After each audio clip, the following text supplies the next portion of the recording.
Yes. स्वयं के दोषों की अनदेखी सबसे बड़ा अभिशाप है। पिछले 1 दशक से दुनिया में संचार, कृषि, रक्षा और जनहित के तमाम अन्य उपक्रमों में AI के प्रयोग के लिए शोध और अमल की एक नई होड़ पैदा हुई है। बात सिर्फ सेमीकंडक्टर बनाने तक ही सीमित नहीं रही।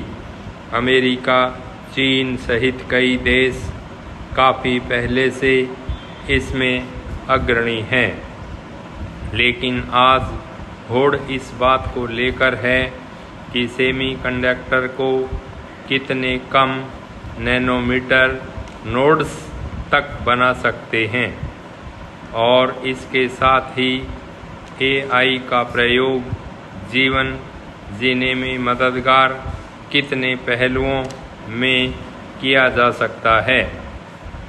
मसलन कृषि में ज़मीन की गुणवत्ता और आने वाले मौसम की आहट के आधार पर खाद की किस्म, मात्रा तय करना।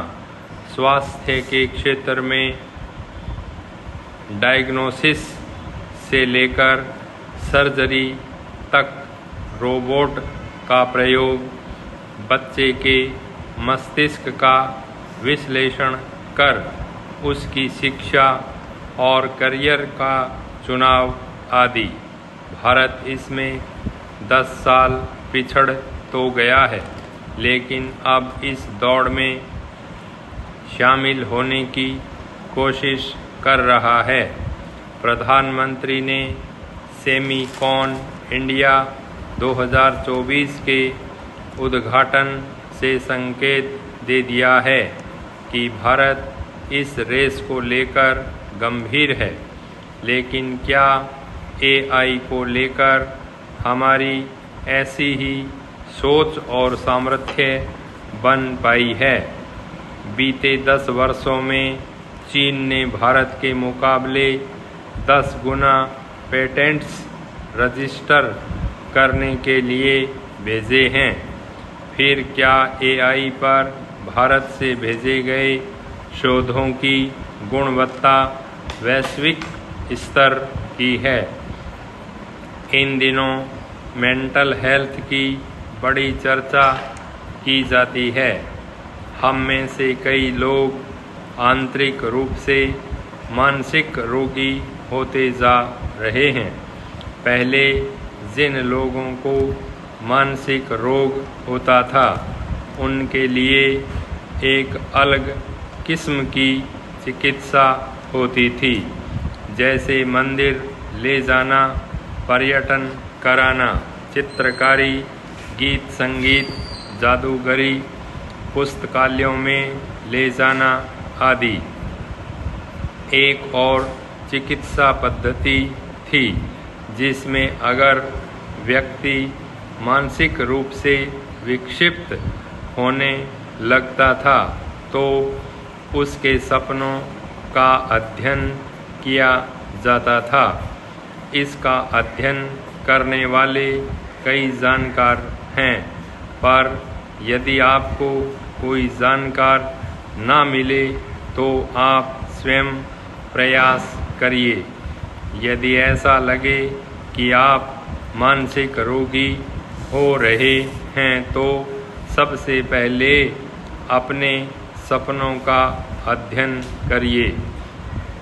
एकांत में सोचिए कि भीतर क्या कुछ चल रहा है, और वो चिंतन होता है मन से। मन पर काम करने के लिए सबसे अच्छी विधि है ध्यान। अगर आप नियमित रूप से ध्यान करें तो मनोरोग से खुद को दूर रख सकेंगे और फिर शायद मनोचिकित्सक के पास जाने की नौबत ही न आए।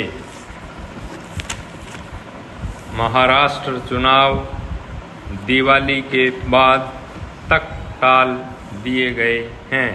इसमें महायुति सरकार को मुख्यमंत्री माझी लड़की बहन योजना का लाभ उठाने के लिए एक और महीना मिल जाएगा।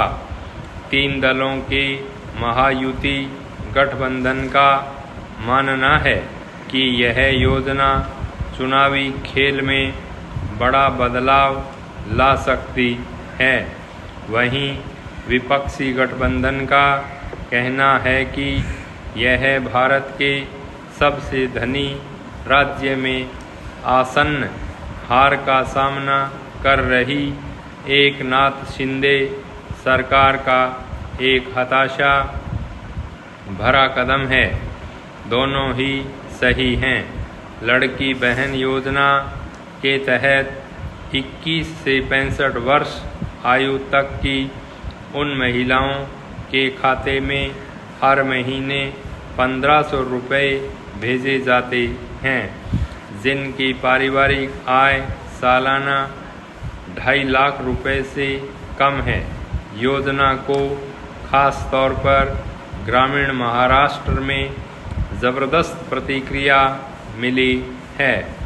सरकार 30 सितंबर तक 2.5 करोड़ महिलाओं के खातों में पैसे ट्रांसफ़र करने का लक्ष्य लेकर चल रही है।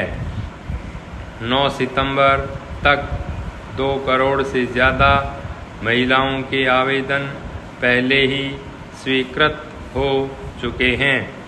उधर कांग्रेस, शिवसेना और एनसीपी का विपक्षी गठबंधन सिंधुदुर्ग जिले में शिवाजी की मूर्ति गिरने की घटना का इस्तेमाल शिंदे, फडणवीस, अजीत पवार सरकार के खिलाफ भावनाएं भड़काने के लिए कर रहा है।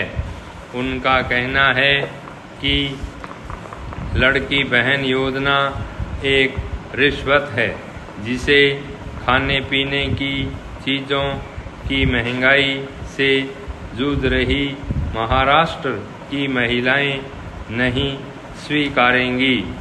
महाविकास आघाड़ी के एक नेता ने कहा, महिलाएं 1500 रुपये भी रख लेंगी और चुनाव में हमें वोट दे आएगी।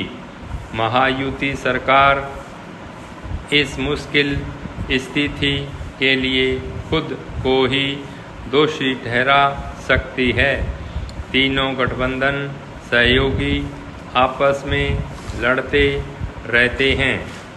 शिंदे और फडणवीस ने अजीत पवार को किनारे कर दिया है। जवाब में पवार ने शिवाजी की मूर्ति गिरने की घटना के खिलाफ मौन प्रदर्शन किया। वैसे भी भाजपा और एनसीपी स्वाभाविक गठबंधन सहयोगी नहीं है। उनकी जोड़ी तो कि उद्धव की शिवसेना और राहुल गांधी की कांग्रेस से भी ज़्यादा बेमेल है। एनसीपी की विचारधारा भाजपा और शिंदे शिवसेना को खटकती है, जहां एमवीए चुनाव के लिए सीटों के बंटवारे को लेकर सुचारू रूप से आगे बढ़ रहा है। वहीं महायुति में कलह है। अजीत पवार महाराष्ट्र की 288 सीटों वाली विधानसभा में एनसीपी उम्मीदवारों के लिए 65-70 सीटों की मांग कर रहे हैं। शिंदे की शिवसेना 85-90 सीटें चाहती हैं। फडणवीस का कहना है कि भाजपा 160 सीटों से कम पर चुनाव नहीं लड़ेगी। तीनों का गणित मेल नहीं खाता। हालांकि महायुति की समस्याएं सीटों के बंटवारे से कहीं गहरी हैं। इसकी जड़ें जून 2022 में उद्धव के इस्तीफे के बाद शिंदे को मुख्यमंत्री बनाने पर भाजपा हाईकमान के जोर देने में है। स्टॉप।